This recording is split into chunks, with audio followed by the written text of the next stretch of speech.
Hello viewers, இன்னைக்கு நம்ம பார்க்க போறது One Piece episode 465 part 1.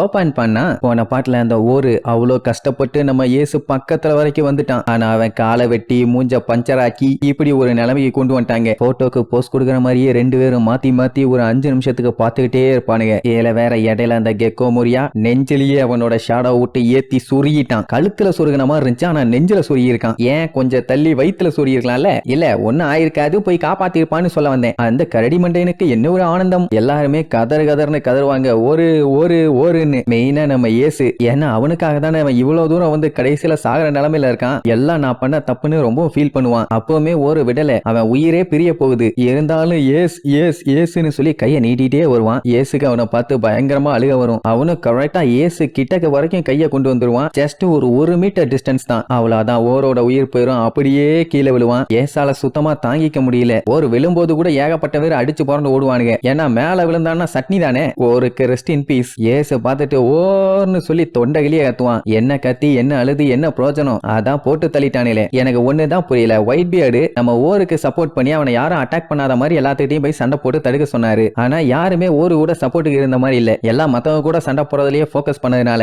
ஓருக்கு safety கொடுக்க முடியல போல. அதனால பாவம் கடைசி மூச்சு வரைக்கும் ட்ரை பண்ணி கடைசி வரைக்கும் ஏச காப்பாத்த முடியாம அங்கேயே விழுந்து செத்து போயிட்டான். அவன் வந்த உடனே வேகமா ஓடி வந்திருந்தானா இந்நேரத்துக்கு டக்குன்னு ஏச காப்பாத்தி இருக்கலாம். ஒரு மையா அடி மேல அடி வச்சு அங்க பிரதட்சணம் பண்ணி வந்தானா இப்படிதான் இருக்கும். சரி செத்து போயிட்டான் ஏசுக்கானா ரொம்பவும் கவலை. சொல்லப்போனா அவங்க பைரட் க்ரூவே ரொம்ப ஃபீல் பண்ணும். ஆனா இதுல சந்தோஷமா இருக்கிற ஆள் யார் தெரியுமா? அந்த கெக்கோ மோரியா மென்டல் பையதான். அவன் நான் இந்த பணத்தை வச்சு பயங்கரமான சூப்பரான ஒரு ஜோம்பி சோல்ஜரை உருவாக்க போறேன், என்ன யாராலையும் தடுக்க முடியாதுன்னு சந்தோஷத்துல என்ஜாய் பண்ணிட்டு இருப்பான். ஒயிட் பியர்டும் பார்த்துட்டு ரொம்பவும் கவலைப்படுவாரு. ஏன்னா ஓர் அவருக்கு பையன் மாதிரி அவனையே போட்டு தள்ளிட்டாங்கல்ல. சோ இப்படி ஃபீல் பண்ணிட்டு இருக்கும் போது திடீர்னு இடையில ஒரு ஜெயண்ட் வந்து ஆக்ஸ வச்சு ஓங்கி வெட்டுவான். அந்த ஆக்ஸ் சைஸ் அத்தா தண்டி இருக்கும். ஆனா ஒயிட் பியர்டு அவரோட ஒரு கையில வச்சு தட்டினாலேயே அத்தா தண்டி ஏசு சில்லா உடஞ்சு திருச்சிரும். அதுக்கப்புறம் காண்டாயி அந்த ஜெயண்டோட மண்டைய புடிச்சு கீழே அமுக்கி அவரோட பவரை யூஸ் பண்ணுவாரு. சும்மா டம்னு வெட்டிக்கும் அப்படியே தூக்கி வீசிடுவாரு. அவ்வளவுதான், அந்த ஜெயண்ட் காலி. ஒத்த கையிலேயே சோழிய முடிச்சிட்டாரு. இந்த ஜெயண்ட் தான் வைஸ் அட்மிரல் லோன்ஸ். இப்பேற்பட்ட பவரை லைவா பார்த்தவன அத்தனை பேருமே அசந்துருவானுங்க. ஜெயண்டையே இவ்வளவு அசால்ட்டா ஒயிட் பியர்ட் அடிச்சு தெரிய விட்டுருக்கான்னா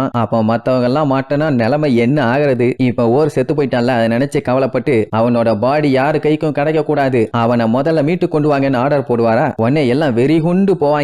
அவ்வளவு நேரம் நல்லா சண்டை போட்டாலும் ஒயிட் பியர்டு ஏதாச்சும் பேசினாலே போதும் இவனுக்குள்ள பூஸ்ட் ஏத்தி விட்ட மாதிரி ஆயிருது. எல்லாம் வெறி பிடிச்சுதான் அட்டாக் பண்ணுவானுங்க. எல்லாம் பயங்கரமா போட்டு பொழந்து எட்டிட்டு இருப்பாங்க. அந்த டைமுங்க போது டோஃப்ளமிங்கோ அட்டாக் பண்ண ஒரு ஜெயண்ட் ஒருத்த வருவான். ஏன்னா அவன் தானே ஓர அட்டாக் பண்ணி காலி பண்ணது. அவன் உடனே சிரிப்பானா, என்னடா சிரிப்புன்னு கேட்டா, இப்ப இங்க நடந்துகிட்டு இருக்க போர் வந்து வரலாற்றுல பொறிக்கப்பட வேண்டிய ஒரு போர். சோ அதுல நான் தான் சென்டர்ல இருக்கேங்கிற மாதிரி பில்டப் பண்ணுவான். உடனே அந்த கமாண்டர் அட்மாஸ் காண்டாய் அவனை அட்டாக் பண்ணுவானா. ஆனா டோஃப்ளமிங்கோ அவனோட பாடியை இவன் கண்ட்ரோலுக்கு கொண்டு வந்துருவான். இப்படி எல்லாம் அங்க டம்மு டும்முன்னு பயங்கரமா சண்டை போட்டுட்டு இருந்தா இவனு ரெண்டு பேரும் கடைசி வரைக்கும் வேடிக்கை பார்த்துக்கிட்டே தான் இருப்பானுங்களே தவிர ஒருத்தனை கூட அட்டாக் பண்ணல, ஒருத்தனை கூட காப்பாத்த ட்ரை பண்ணல, எதுவுமே பண்ணல. பயத்துல இன்னுமே உறைஞ்சு போய் தான் நின்றுட்டு இருப்பானுங்க. அந்த டைமுங்கும் போது இவங்களை காப்பாத்தி ஒருத்தன் அட்வைஸ் பண்ணிட்டு போனானே ரியர் அட்மிரல், அவனையே கண்ணா பின்னான்னு அடிச்சு ரத்தம் வர அளவுக்கு கதற விட்டுருக்கானுங்க. தலைவா உங்களுக்கே இந்த நிலைமை, அப்ப எங்க நிலைமை என்னங்கிற மாதிரி நடுங்கிட்டு இருப்பான். அப்ப அங்க பார்த்தா நேவி ஆளுகளை போட்டு பொழந்து கட்டிட்டு இருக்காங்க. எப்படியே பலத்த சண்டை போய்கிட்டே தான் இருக்குது. ஒயிட் பியர்டும் அசையாம அதே இடத்துல தான் நின்றுட்டு இருக்காரு. ஏசு இந்த சண்டையெல்லாம் பார்த்து ரொம்ப ஃபீல் பண்ணிட்டே தான் இருப்பான். ஒயிட் பியர்டு உடனே உள்ள இறங்கி சண்டையை போட்டு ஏச காப்பாத்திட்டா.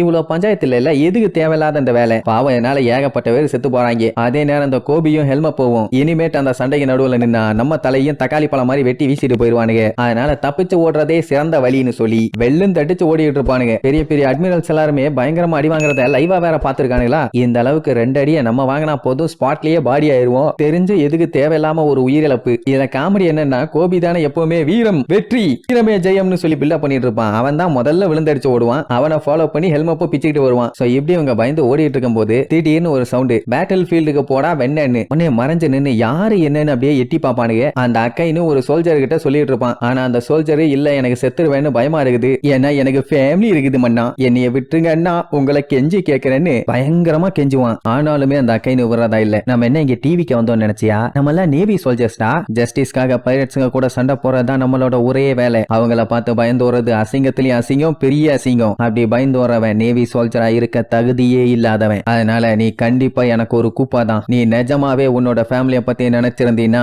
இப்படி ஒரு கேவலத்தோட கேவலமா வாழ மாட்டேன்னு சொல்லி அவனோட அந்த வல்கனோ பவர் எடுத்து அவனை ஒரே அடி. இத லைவா பார்த்த இவனுக்கு ரெண்டு பேரும் அப்படியே ஆடி போயிருவானுங்க. என்ன இவன் நம்ம பக்கம் இருக்க ஆளையே இப்படி கொல்றானேன்னு அப்படியே காட்டுறாங்க. அவன் எரிஞ்சு சாம்பல் கூட இல்லாத மாதிரி ஆயிட்டான். எம்பிட்டு கொலைவெறி பிடிச்சவனா இருக்கான் பாத்தீங்களா? அப்ப திடீர்னு ஒரு நேவி ஆள் வந்து நீங்க சொன்ன ஸ்ட்ராட்டஜியை யூஸ் பண்ண நாங்க ரெடியா இருக்கோம் பானுங்க. அப்போ நேரா வந்துருச்சு, ஆரம்பிக்க வேண்டியதான்னு வெறியோட போவான். இவனு ரெண்டு பேத்துக்கும் ஒரு செகண்ட் வெளியில உயிர் போயிட்டு உள்ள வருது. ஸ்ட்ராட்டஜின்னு சொல்லிட்டு போனால என்ன ஸ்ட்ராட்டஜி யூஸ் பண்ண போறான்னு தெரியலையே. இடையில ஒருவேளை நம்ம மாட்டி நம்மள காவு வாங்கிடுவானோன்னு பயம். அதே நேரம் இங்க சண்டை ஓயிற மாதிரி இல்ல, பயங்கரமா போய்கிட்டே தான் இருக்குது. பாவம் ஓர போட்டு தள்ளிட்டானுங்கல்ல, செத்த பள்ளி மாதிரியே பேன்னு கிடப்பான். நம்ம கார்ப காட்டுறாங்க. அவரு ரொம்ப ஃபீல் பண்ணுவாரு. ஏன்னா ஏச அவரு தான் சின்ன குழந்தைகளை காப்பாத்தி கொண்டு வந்து அவரோட பேரனாவே வளர்த்தாரு. ஆனா இப்ப அந்த சின்ன பையன் அவரோட கண்ணு முன்னாடியே சாக போறதான் அவரால் ஏத்துக்க முடியல. இப்ப என்னன்னா ஒரு அட்டாக் பண்ணிட்டு போனதுல அந்த சைடு ஒரு ஓப்பனிங் ஒண்ணு உருவாயிருக்கு.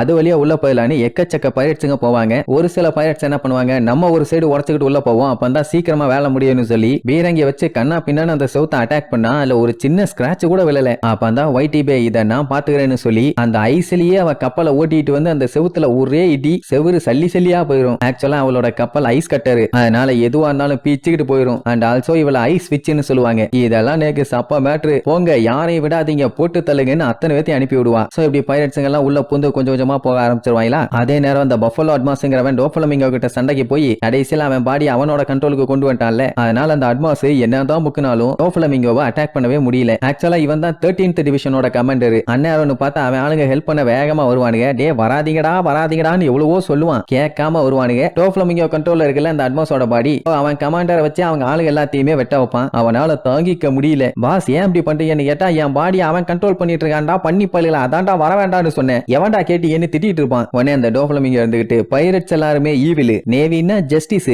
இது எப்பவோ எழுதப்பட்டது. ஆனா குழந்தைகளை பொறுத்த வரைக்கும் இது எல்லாமே டோட்டலாவே வேற. அவங்களுக்கு பீஸ்னா முதல்ல என்னன்னே தெரியாது. கஷ்டப்பட்டவனுக்கு என்னைக்குமே அவன் வாழ்க்கை நரகம் தான், பணக்காரனுக்கு என்னைக்குமே அவன் வாழ்க்கை சொர்க்கம் தான். எவன் ஒருத்தன் டாப்ல இருக்கானோ அவன் தான் எல்லாத்தையுமே மாத்தி எழுதுறான். சோ இந்த இடம் தான் அதுக்கான டர்னிங் பாயிண்ட். இந்த இடத்துல நீதி ஜெயிக்குமா தோக்குமான்னு பார்ப்போம். ஏன்னா இங்க ஜெயிக்கிறவன் தான் ஜஸ்டிஸ்னு சொல்லி கத்துவானா. அப்ப அப்படியே சுத்தி காட்டுறாங்க. எல்லாம் காட்டுத்தனமா மண்டோட அளவுக்கு சண்டை பயங்கரமா போடுறதோட இந்த எபிசோடுக்கு எண்டு கார்டு போட்டு முடிக்கிறாங்க.